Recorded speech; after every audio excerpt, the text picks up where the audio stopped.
Hey, you there. Just wanted to let you know you are now listening to the AK Mindset Podcast. Yo, what's going on, people? Daniel here, back again for another episode of the AKWatch covering Jujutsu Kaisen Season 2, Episode 3 of the Hidden Inventory arc. And today, it's me and Ed. Say hello to the people, Ed. Hello. We are back again. JJK greatness, and yes, there's a sick episode today, so can't wait to talk about it. Indeed. And before we get into the episode, just to plug the socials, you see them on the screen: Twitter, Instagram, at the AK Mindset. So follow those up if you want to keep updated with us, and you'll get all the latest news related to the podcast there. And we're also on TikTok as well, at the AK Mindset as well, I believe. And before I start, make sure to follow us on Spotify to get our podcast fast and furious. But I guess before we look at some of the other aspects of this episode, I just wanted to get your immediate reaction, Ed, to what we witnessed, or what I witnessed, or what you witnessed yesterday or today. Bro, it was crazy. It was too hype, bro. My mouth was just dropped. I've experienced this before, which is crazy, but I was still shook. The animation was so fluid. Everyone was talking about how the animation was bad. It's a step down from last season. I hope this shut you up, because the fluidity was insane. It moved so smoothly. I was just in awe for like the whole episode. It was great. From them on the beach to them just to Toji just pamming Gojo. It was an experience. This episode was an experience. That's what I can say. Yeah, I have to agree with you. It was a special. I feel like it was a tale of two halves. Calm before the storm in the first half of the episode, and you just get hit with the torrent, and it was a torrent indeed. But before we enter into the chaos that is the storm, I just wanted to look at some of the first few minutes that we saw. So coming off last episode, we seen that Kuroi, the maid, got captured due to Geto's I wouldn't say negligence, but he dropped the ball. And we got that opening scene with Riko saying that she wants to go with Gojo and Geto to save the maid.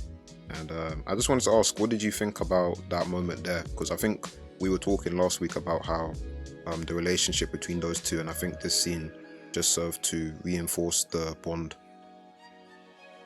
Yeah. There's a few things to get from like that start. Actually, I think maybe Geto thought she could handle herself from what he experienced, like when she was fighting that guy in the paper bag. So maybe it's like, okay, I trust you a little bit, and I don't seem like too much of a threat to come after us.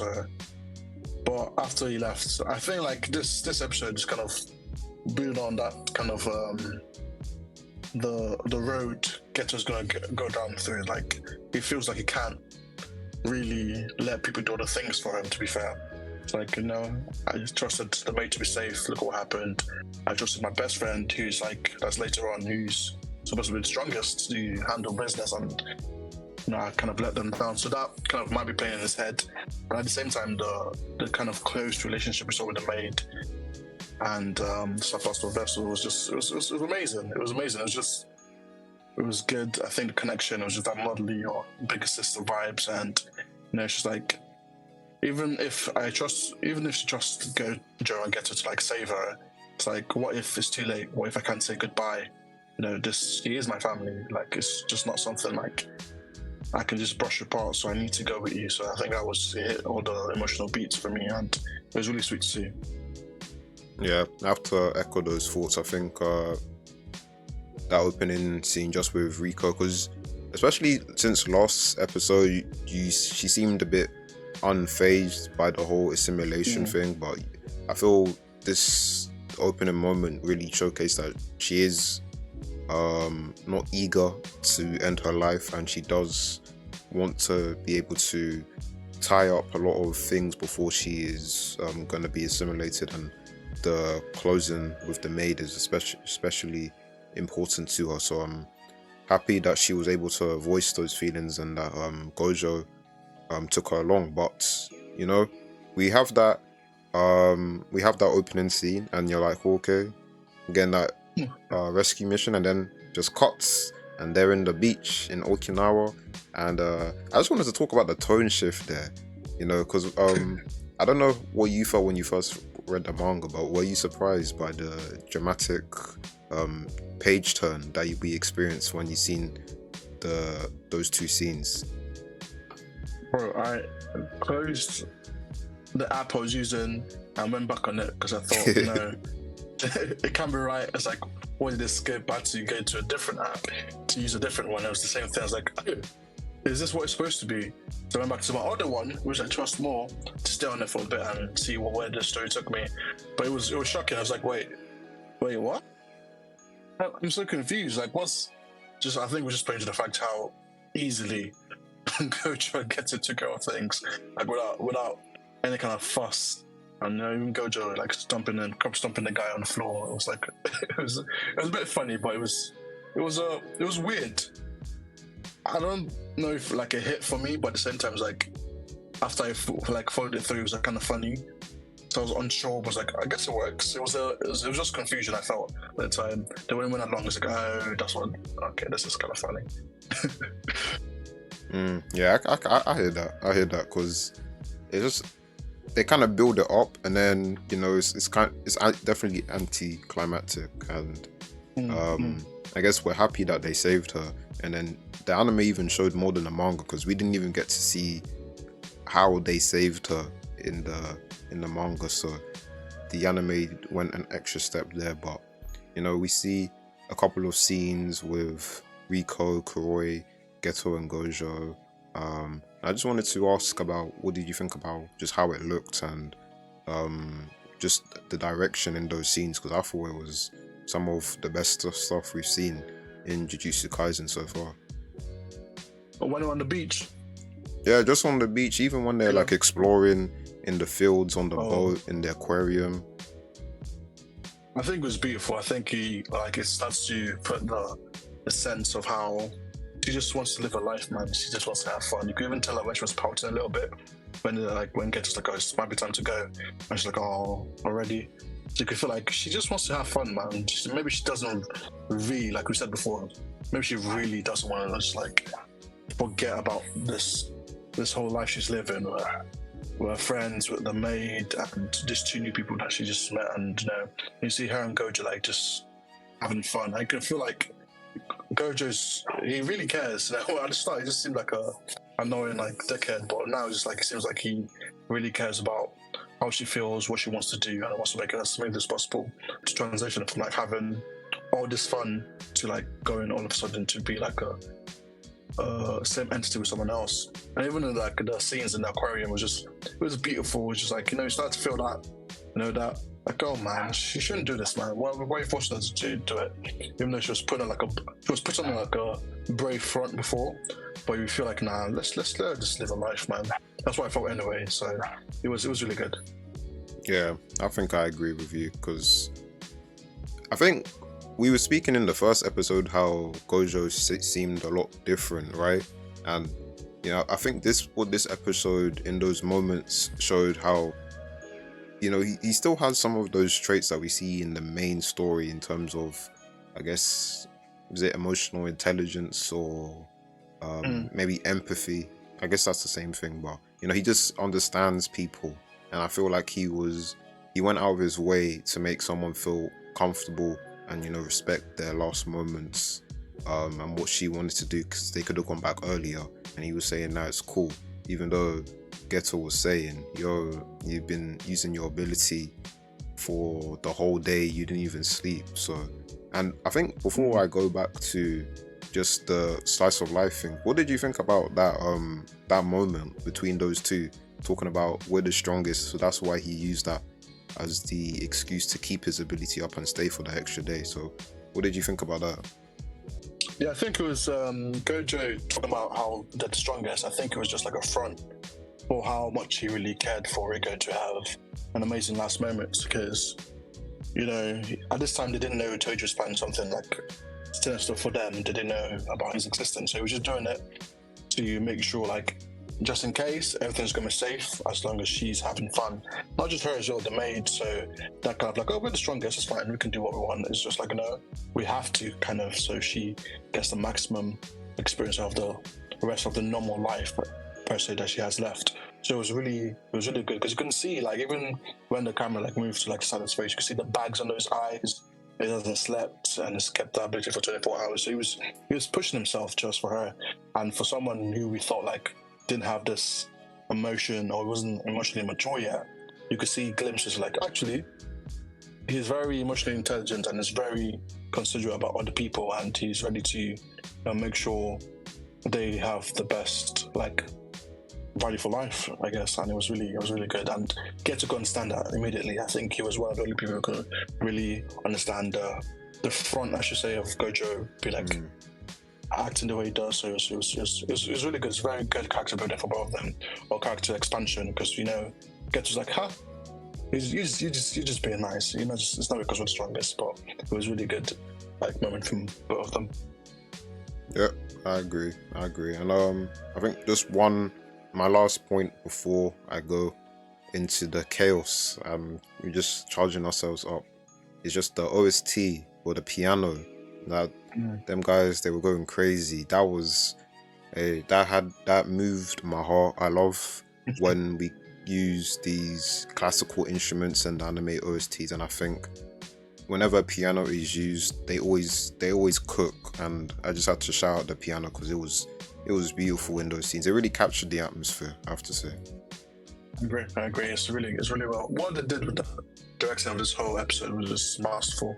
The switches from like this moment to like the chaos, and even like we'll talk about later on. Just it's like, oh, it's going smoothly. Let's play in the ending. That's like, oh wait, but yeah, it was really well done. What it did. This, I think, so far 3 episodes in, you have to do is like a standing ovation so far, which is really good. 100%. But Ed, we have to descend into the chaos now. So we get back into Tokyo, Jujutsu High. We enter the barrier. Gojo lets down the ability, and frame 1, Toji in his chest stabs him, and, you know, I don't even know where to go. What, you know, again, because we've already read it, so I'm just gonna ask for your reaction when you read it in the manga, and how do you feel they did it in the anime? So again, what were your thoughts?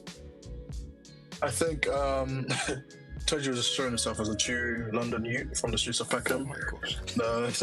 Carrying shanks about his time with no remorse, bro. It was shocking. I think in the manga it was shocking, but in the anime it was like, I don't know, the direction is like, you know it's coming, but at the same time I just didn't expect it. It's just like that. You could see Gojo like take a deep breath, like so it kind of indicates like, oh, he's just dropped his ability, and exactly that moment he got shanked up at the back through his body out to his chest. I was like, huh? And I've read it before, which is crazy. The manga was good, but the anime is elevating it. Like, this is a conversation we have every time me and you. Manga is good, but once the anime does everything right, anime is always better than the manga. And Jujutsu Kaisen, for this episode specifically, it's showing that it was just elevated for me personally.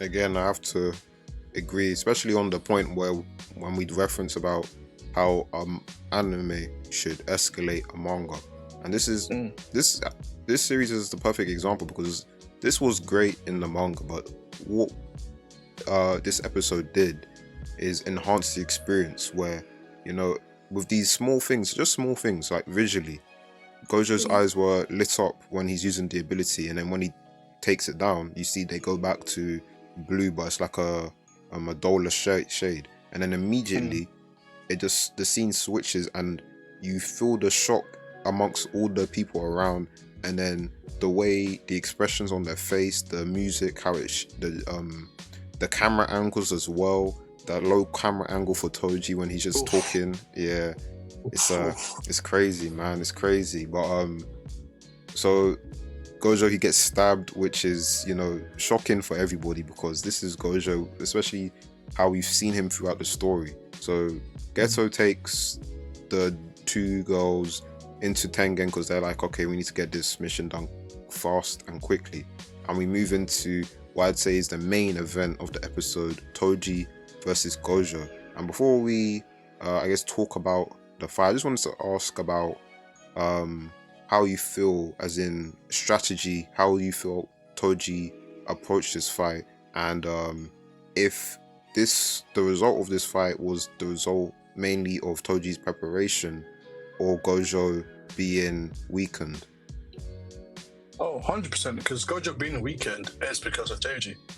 So this man's like Batman with like prep time, clearly, as we've seen, because it's and all this because Gojo saw him from behind when he was 8 years old. That's crazy. Just the petty king, I should say, Toji is. But I think it's all planned. The strategy was pinpoint and executed to the exact detail he wanted. It was crazy. I saw, just before I even go further on, I saw people getting confused about, wait, how did he get in the barrier? You forget Toji has no, he has no abilities. Like, he has no curse techniques, no nothing. All he uses is weapons and the plan, so he could go through it and no one even notices him. And that's the fact why when Gojo did when he was young, he's like, you know what, he might be the only person who can stop me from being this great assassin I am. So that's why he had to put all this in place, and he executed it beautifully. Yeah, I have to say this is probably the perfect example of meticulous and respecting your opponent, because everything he did from the moment he set the bounty was to prepare the perfect conditions for when he enters the altercation with Gojo, because he knows how strong he is. And I think, because I saw a lot of discourse online talking about how it was Gojo's nerf that was the bigger factor, and Toji was negligent in not finishing him off and stuff like that. But I think what people fail to realize is that he played them completely.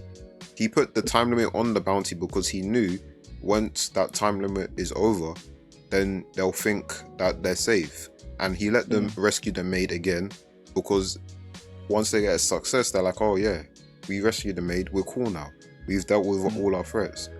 And he made Gojo, I guess, paranoid to overuse his ability beyond his limits, and that made him, so when he came back, to be in a weakened position.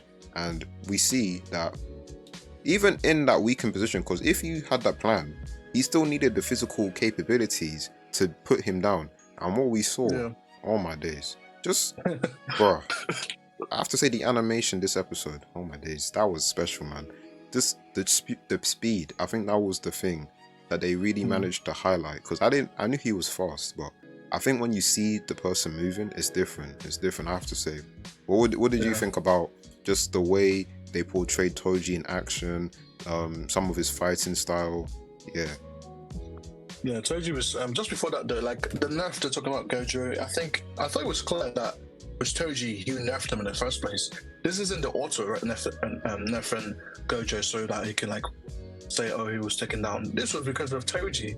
Like you said, I'm not going to say it again, but the plan and everything nerfed Gojo, and that's why he did what he did. And when it comes to Toji's ability, he, like you said, you can do all this planning, but if you go against a godly character who is Gojo, even though it was a lot younger and weaker in quotation marks, you still need to do something, and something he did. This guy was blitzing Gojo, who can see everything. That is crazy, bro. They're moving through the trees. It was bouncing off. It can't even it was crazy because we couldn't see it with our eyes watching the anime. Neither could Gojo. So it was just done really well. I think when other series do like someone moving fast, you know, see the aftershade, you see them moving fast, but you couldn't see him when he was moving to the trees. And once he went to Gojo, he was just moving fast. You can see him clearly. It was just like a blitz. Like he was moving like Flash, bro. It was crazy. It was impressive, and Toji is just impressive, man. That's a word to describe this guy. Impressive, meticulous planning.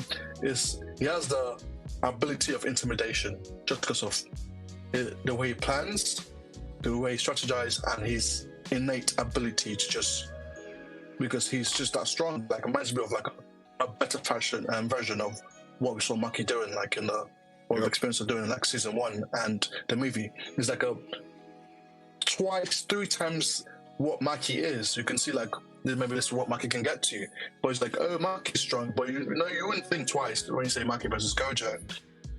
But this, he just took it to the next level, and it was just, you can't help but to be impressed, even though he's the antagonist and he's like being like many people's favorite character at this point. So he's just like, wow, I need to clap for this guy. He's the guy. He's the one. He's him. Yeah, he's him.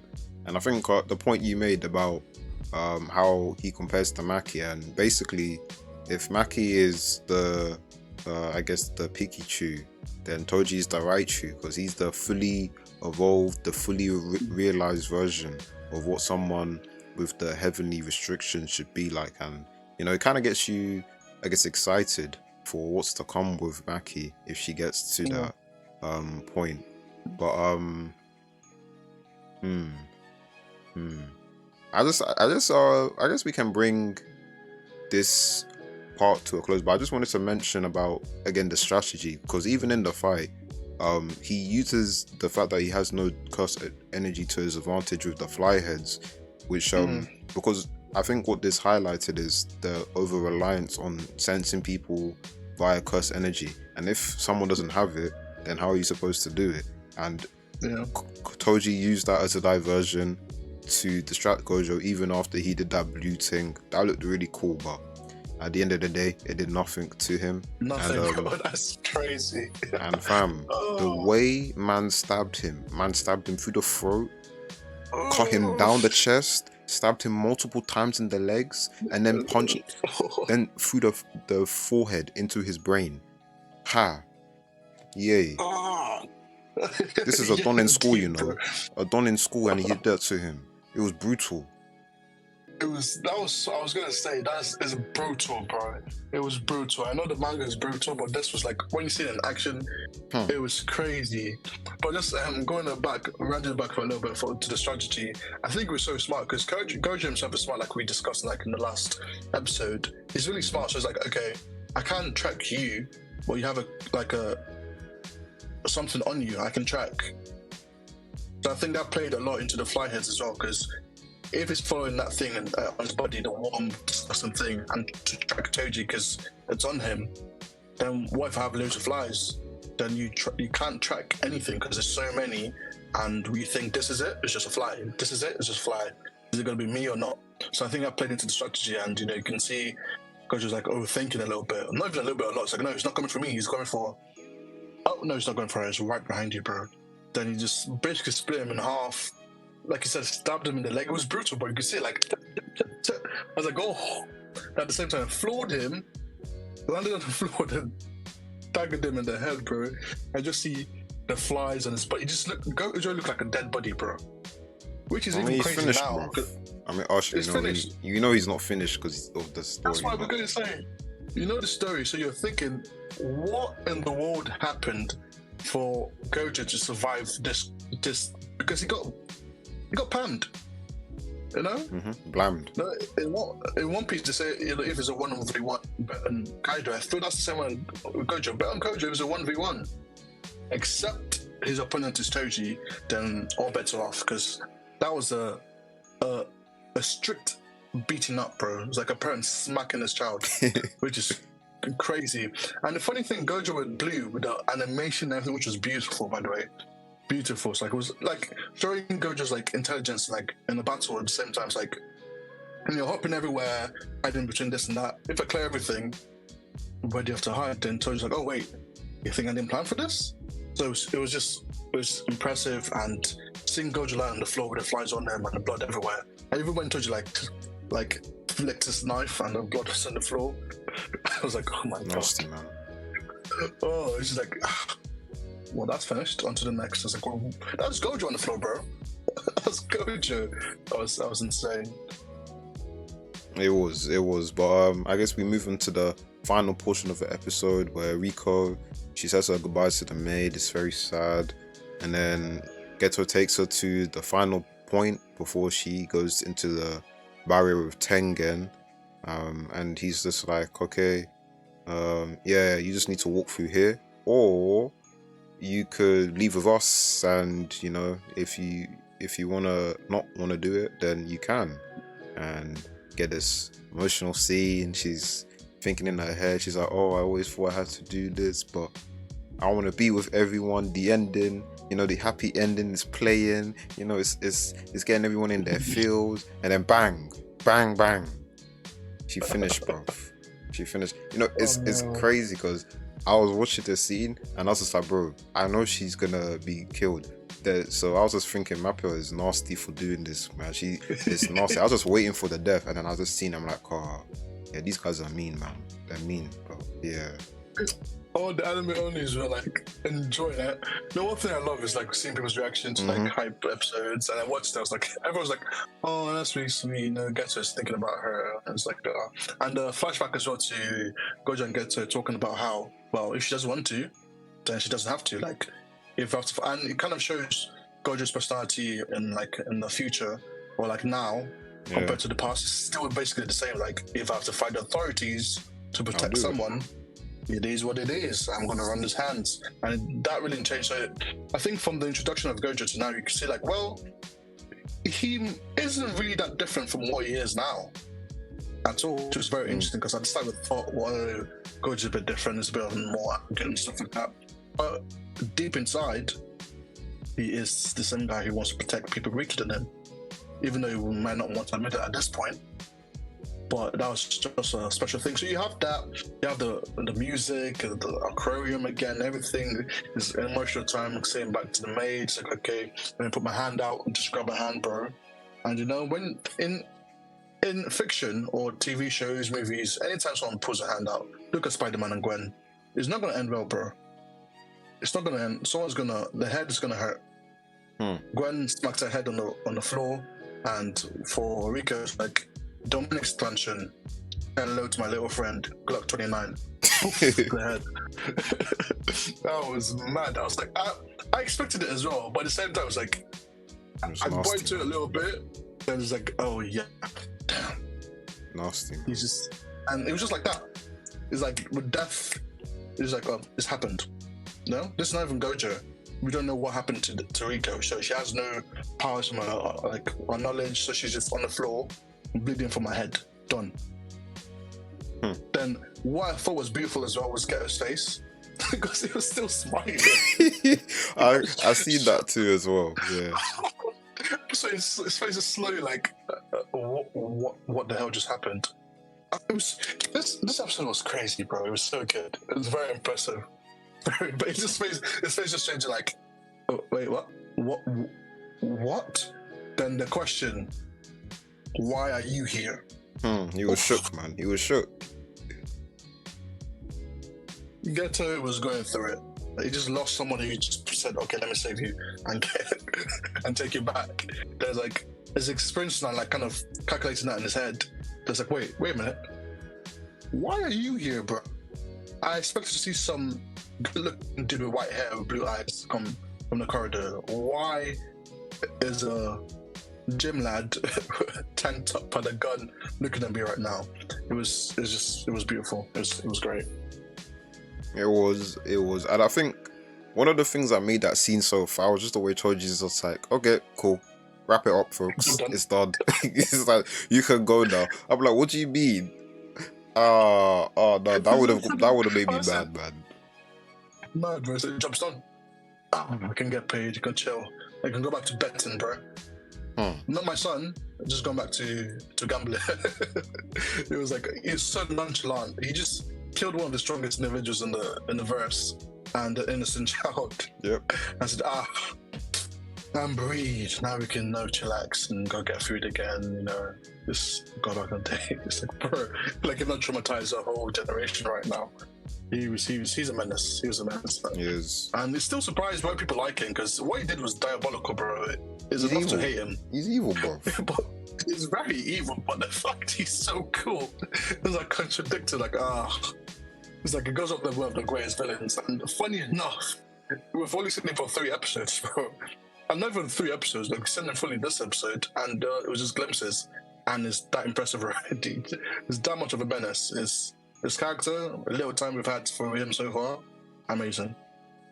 And I think I have 2 points that I think I want to make or ask you before we can get out of here. The first thing is, I think what this episode did was challenge because you see constantly they were talking about, oh yeah, we're the strongest, and I feel like up until this point, that man have not been challenged, and they have been made to question their strength.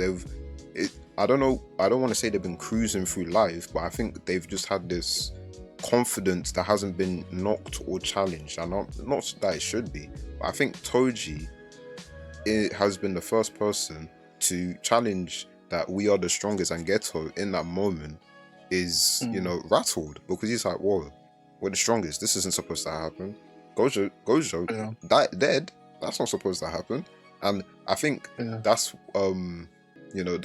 that's something that's also important in this scene, about how they're not the strongest. Yeah, I think it brought them back to reality. Like, we're still kids in high school, bro. We've not really experienced the outer world like that. You might have had some fights here and there, some cursed items, some cursed some sorcerers, but we haven't really fought someone who wants to take our lives, wants to end us that seriously, with that much intent. And I think he just brought especially Geto back to reality. And maybe Gojo, because he survived, and when he comes back to his senses or someone heals him, you're like, oh my god, wait, maybe I am not the strongest, because how the hell did I just lose? I think it might hit Gojo a little more, because for someone who has those techniques that seems to be respected everywhere, Toji just came to see him as a kid, just because he heard about it. So I think Gojo was just respected, and maybe just people don't want to even try, because he has the 2 techniques that hasn't been had by anyone for years and years and years.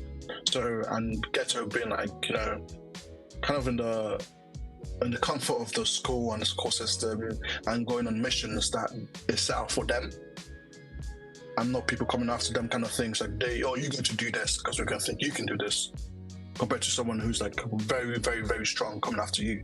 So I think just brought them back to reality, and I think it was really important for them. Yeah, 100%. And then my last point before we can just give our final comments is, what did you think about Riko and her role in the series? Because very brief, kind of a fleeting presence, because I think we were only introduced to her last episode, right? So it's kind of, do you even have enough to have thoughts on her, right? See, that's what I was thinking. Should we even care? But I think what especially this episode did, it made us care a little bit. And I think the purpose of her character was for Geto and Gojo more than anything else. I think that connection of that someone was supposed to protect, we owe it to her, and we kind of let her down. She's dead now. I think that her character was for this kind of, I think what its direction is going is to build up Gojo and Geto of oh wow, this individual we're supposed to protect, who we felt sorry for because she has to do this, and we've basically spent not so much time, but because we spent 24 hours, 48 hours with this girl, and we can see the relationship she has, and she's going to lose all of that. We owe it to her, and for you not to perform in that, I feel so the loss of her is I think it's going to play. I think the use was for Gojo and Geto. I think it's going to be more heavy on the soul when they find out she's not coming back at all. Yep, and I think that's a good point to end that off on. So, what's your final thoughts before we move on to episode 4, which will be next week, and it will be a banger for sure. For sure, I cannot wait. Because I know it's going to be good from the manga, and just from the fact that this episode was just so well directed, animated, the soundtrack, the earth, it was so good. So I'm just so happy. We had a discussion when we were doing the summer kind of preview, if this was going to live up to the hype, and I can comfortably say so far, 3 episodes in, it's exceeded the hype, in my opinion, because I knew it was going to be good, but for the enjoyment I've got out of this, it was wow. It's episode 3, bro. I feel like this episode is like normally like episode 11 out of 12, the climax to the thing, the demon slayer, when he cuts through his head, or this kind of episode, Tengen versus the demon, that kind of episode. But it's episode 3 out of like what, 24 we're gonna get. So that's a great sign if it's gonna go on like this, and it's gonna be great. And the next is Shibuya. I know some crazy things happens there too. So I think I'm just left with satisfaction and excitement. That's what I'm feeling right now. So what about you? Yeah, it's just continued to be strong this whole start of the season, and I think we're seeing a lot of benefits from the changes that they've made, just with the art style, the direction, and I just have a big appreciation for what they're doing with the series right now, and I've been enjoying every week. So I'm just ready for next week, because I think that's gonna have my favorite moment. So I'm really excited. My favorite moment too. I don't even talk too much because I can say a lot of things. Have to keep it controlled. Keep it quiet. You know what we're doing next for the next pod? This next episode might come into that a little bit for me as well, because this was what happened next episode stays with me for a long time. So I'm excited for the anime owners to see it. I'm excited for the manga readers to see it like animated as well, because I know next episode in this like in the video we're gonna make, I know we're gonna be both excited. So yeah, looking forward to it. Okay, so that was the AKWatch discussing Jujutsu Kaisen Season 2 Episode 3 with me and Ed. Hope you guys enjoyed as always. If you did, make sure to like, comment, subscribe if you're new. And as always, we will catch you in the next one. Peace. Deuces.